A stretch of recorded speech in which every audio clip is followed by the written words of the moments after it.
सुबह चाय देने गई तो माँ जी की चढ़ी हुई त्योड़ियां बता रही थी कि पिछली रात की झड़प अभी लंबी खिंचने वाली है। असहाय भाव से सिर हिलाती सुमन कमरे से बाहर आ गई और उसके साथ साथ माँ जी का ऊंचे स्वर में बड़बड़ाना चालू हो गया। मुंह से एक बार नहीं निकला कि क्या हुआ है, मेरी तो कोई इज्जत ही नहीं है यहाँ पर। पता नहीं मैं क्यों यहाँ पर पड़ी हूँ। रसोई में काम करती सुमन के चेहरे पर उत्कंठता और क्रोध बढ़ता जा रहा था। हो गया वीकेंड का सत्यानाश। अब ये प्रोग्राम 3-4 दिन तो चलेगा ही। पूरे हफ्ते मर मर के काम करो और सप्ताह के अंत में कोई ना कोई नौटंकी चालू हो जाती है। अपने लिए कप में चाय डालती सुमन मन ही मन बड़बड़ा रही थी। कमरे से आवाज आनी बंद हो गई। चलो थोड़ी देर शांति रहेगी, सोचती हुई सुमन ने गहरी सांस ली और आकाश को चाय देकर खुद भी बालकनी में सुबह की पहली धूप में जाकर बैठ गई। जब से बाबूजी गए हैं और माँ जी उनके साथ रहने के लिए आई है, उनके स्वभाव में अजीब सा परिवर्तन दिख रहा है। सुमन कितनी भी कोशिश कर ले पर माँ जी कोई ना कोई बहाना बनाकर खुद भी परेशान होती और उन सबको भी परेशान कर देती। सुमन और आकाश दोनों ही कामकाजी थे। 2 बच्चे थे, शिवाय और काव्या। दादा दादी शुरू से ही साथ में नहीं रहे, इसलिए साथ रहने का अभ्यास नहीं था। कभी कभार मिलना होता है तब सब कुछ अच्छा लगता है, क्योंकि वैचारिक भिन्नता होने पर भी हर कोई सामने वाले को ये सोचकर बर्दाश्त करता है कि कुछ दिन की बात है। पर समय और समझदारी की असली परीक्षा तब होती है जब परिवार काफी समय अलग अलग रहने के बाद एक साथ रहने लगता है। यही हाल अब यहाँ था। पहले जिन बातों से माँ जी को कोई मतलब नहीं था, वो अब सब से माँ जी को कोई मतलब नहीं होता था। चाहे वो सुमन का रहन सहन हो या आकाश के सुमन के साथ रसोई में हाथ बटाना, सब कुछ माँ जी को नागवार गुजरने लगा था। बच्चे बड़े हो रहे थे और दादी से ज्यादा सब कुछ माँ जी को साथ भाता था। नागवार जिस गुजरने उम्र में लगा वो था। थे उसमें बहुत ज्यादा रोक टोक वो पसंद नहीं करते थे, इसलिए आए दिन दादी से ठनी रहती थी। इन सबके बीच अगर कोई फंसता था तो वो थी सुमन। घूम फिर कर सारी बात उस पर आकर खत्म हो जाती थी कि उसने बच्चों को ना ही सही संस्कार दिए हैं और ना ही किसी बात पर रोकती टोकती है। इन बेवजह की बातों में फंसी सुमन धैर्य धीरे धीरे जवाब देने लग गया था। सबसे बड़ी समस्या थी रिश्तेदारों का यूं जताना जैसे वो लोग माँ जी के अकेले और असहाय होने का फायदा उठा रहे हैं। अब चूंकि वो उनके साथ स्थायी रूप से रहने लगी है तो उन्हें उचित सम्मान नहीं दिया जा रहा।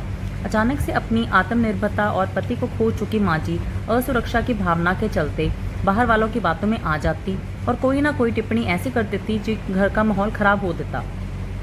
सुमन और आकाश दोनों ही संयम से काम ले रहे थे।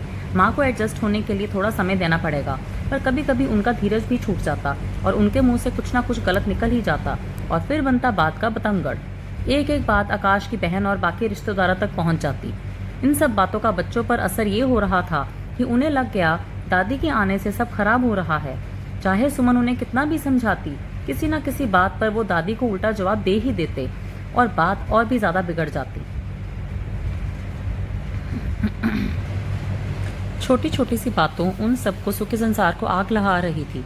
कल शाम को दादी को टीवी पर अपना मनपसंद कार्यक्रम देखना था और काव्या ने उन्हें आवाज कम करने के लिए कह दिया और बस इतना काफी था माँ जी को ये बताने के लिए कि उनकी इस घर में कोई इज्जत नहीं है।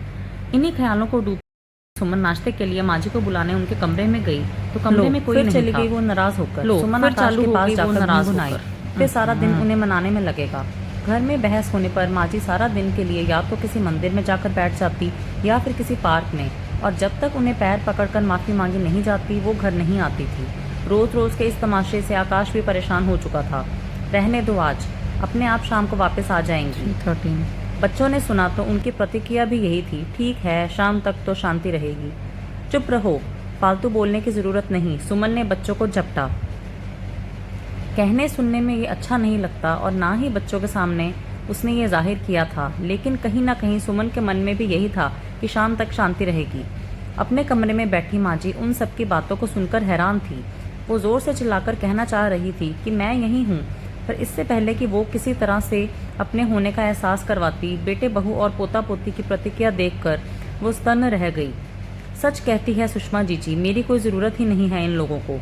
अपनी ननंद की बातों को याद कर माँ जी की आंखों में आंसू आ गए। स्वर्गवासी पति की तस्वीर की तरफ देखकर बोली, सुन रहे हो, तुमने साथ बीच में ही छोड़ दिया। अब परिवार भी अपना नहीं रहा, हर किसी के लिए अनावश्यक बोझ सी हो गई हूँ।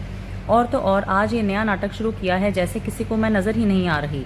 इतनी बेइज्जती से बेहतर है कि मैं गाँव वापस चले जाऊँ, वहाँ के पड़ोसी भी इनसे बेहतर हैं। कसम काती हुई माँ जी की नज़रें सामने शीशे पर पड़ी तो वो बोलती बोलती रुक गई।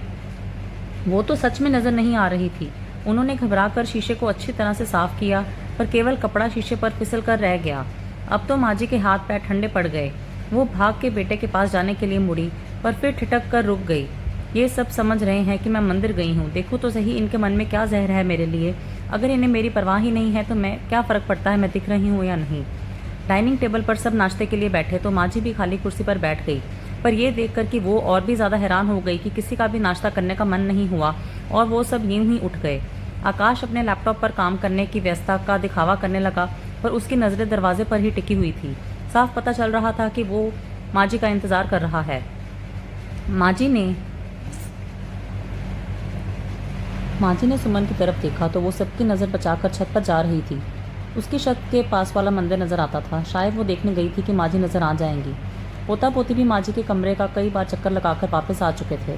जो बच्चे हर समय उस टीवी पर प्रोग्राम देखने के लेकर उलझते रहते थे, उन्होंने माँ जी की अनुपस्थिति में कई बार टीवी चलाया लेकिन बंद कर दिया और बेचैन से होकर अपना अपना स्कूल का काम कर रहे थे। अपने बच्चों की बेचैनी देखकर माँ जी का मन पिघलने लगा था और वो उन्हें आवाज़ लगाने ही जा रही थी कि सुमन का मोबाइल बजा। बहन का फ़ोन आने पर सुमन हमेशा कहीं अलग जाकर बात करती, पर आज माँ जी उसके पास खड़ी होकर सुनने लगी।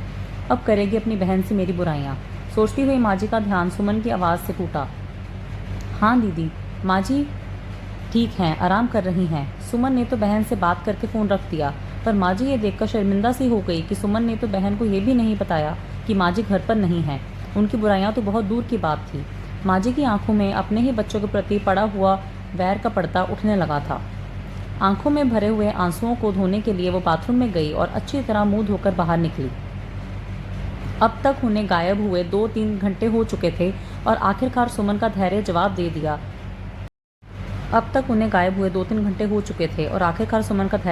दिया। और वो बोल पड़ी, बहुत हो गया, चल के एक बार देख तो आओ माँ जी मंदिर में हैं भी या नहीं। मेरा मन घबरा रहा है, गुस्से में कुछ गलत ना कर बैठें। वैसे भी आजकल वो हमसे नाराज़ ही रहती हैं। सुमन की बात जैसे सबके दिल की बात थी। सभी फौरन बाहर की तरफ लपके। अपने बच्चों को अपने लिए इतना परेशान देखकर माँ जी का मन भर आया और वो बच्चों को आवाज़ लगाने लगी। उन्हें शीशे में अपना अक्स नज़र आ गया। वो वापस आ चुकी थी अपने परिवार के बीच। इससे पहले कि वो आवाज़ लगाती, उनकी नींद सुमन की आवाज़ से खुल गई। देखा तो सुमन उनका मनपसंद नाश्ता लेकर उनके सामने खड़ी थी। उठिए माँ जी, गुस्सा थूकिए और नाश्ता कर लीजिए। माँ जी उठी तो काव्या और शिवाय कान पकड़कर खड़े थे। माँ जी ने बिना कुछ कहे बच्चों को खींचकर छाती से लगा लिया। कई महीनों बाद दादी के प्यार की ऊष्मा को देखकर महसूस करके बच्चे भी दादी से लिपट गए। दादी से लिपटने के बाद बच्चों के सिर पे हाथ फेरती माँ जी भगवान को शुक्रिया अदा कर रही थी, जिसने उन्हें सोते से जगा दिया। क्या पता ईश्वर का इशारा था कि परिस्थितियों को देखने का नज़रिया बदलने का वक्त आ चुका है। कहीं तो वो बाहर वालों के बहकावे में आकर अपने ही बच्चों से दूर हो जा रही थी। सपने में ही सही, लेकिन गायब होना अच्छा था, सोचती माँ जी के चेहरे पर मुस्कान थी।